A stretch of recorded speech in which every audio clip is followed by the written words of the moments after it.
Number 16 is maybe the most hilarious thing on the list, but you know, this is a childhood memory, a youth memory. My favorite Arnold Schwarzenegger movie. You know, I'm from Austria, so I have to have Arnold in there several times. But this is going to be my favorite Arnold movie.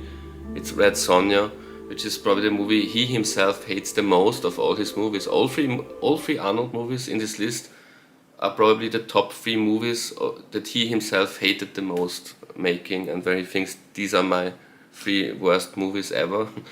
And Red Sonja, I think, is his all-time the worst movie he ever did, according to himself, and also according to most of his fans. But I grew up with that movie. You know, I've seen that movie before I watched the Conan movies, so I never compared them. You know, when you watched Conan before, you will always say, oh, Conan is maybe the more stylistically better telling of the same story. But you know, I was like 10 years old. You know, I would have been too young for Conan.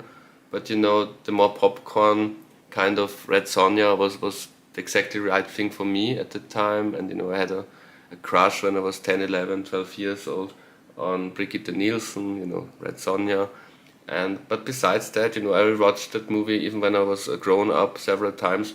I still think it's very underrated. If you like those kind of sword and sorcery movies, you have to like them. It's very underrated because it has a killer soundtrack, you know, a great Ennio Morricone score. Camera work is brilliant, and the story is basically the same as Conan. So if you like the story of Conan, why don't you like the story of Red Sonja? I think it's a great movie.